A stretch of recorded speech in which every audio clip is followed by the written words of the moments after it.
15 August 1945. Brisbane erupts in wild celebration. Men, women and children are cheering and dancing in the streets. Buildings are strung with bunting. Confetti swirls like a summer storm. It's victory. Victory in the Pacific. World War II is at an end. Grateful Queenslanders come together to celebrate and welcome home the nation's heroic troops. It had been a very different scene 6 years earlier.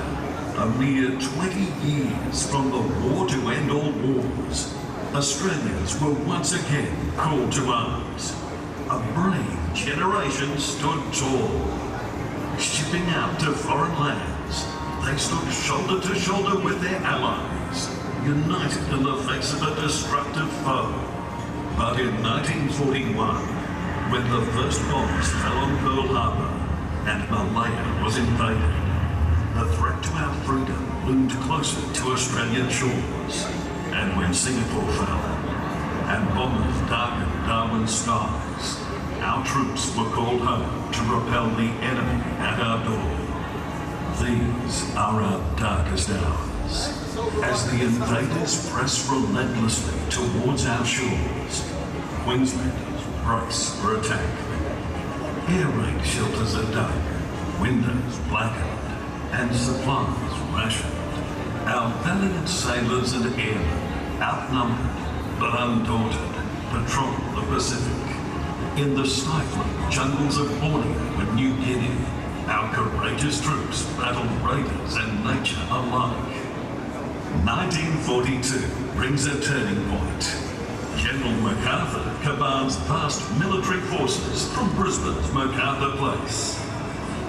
Shoulder to shoulder with allies, our courageous troops take the fight to the enemy and defend our shores.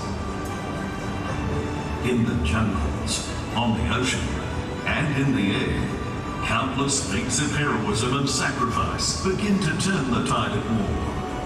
With relentless determination, the Allies push back the invaders, back through stretches of the Pacific with its strategically placed islands, back through steamy jungles and rugged tracks, and back across the vast tracts of Eastern Asia, until finally, 75 years ago, a word comes through.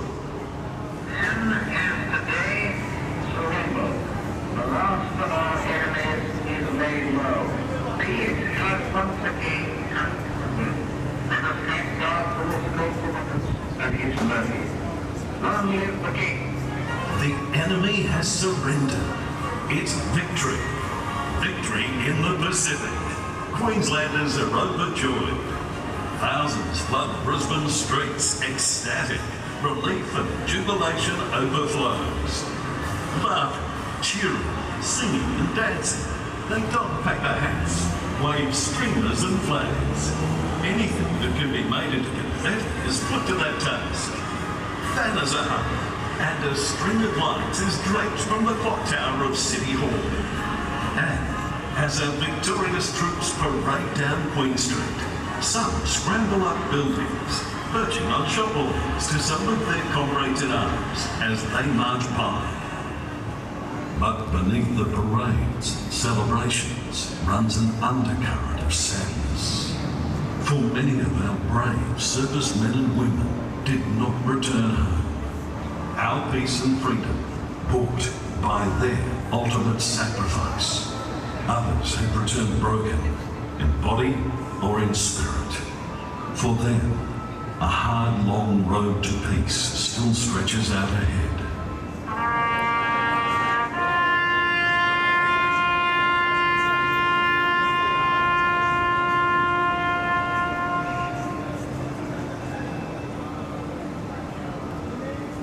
On this 75th anniversary of victory in the Pacific, we remember our heroic servicemen and women.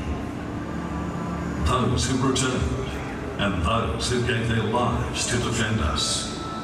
And we pay tribute to all generations of Australian defence personnel who, to this day, continue to protect and defend our Australian way of life.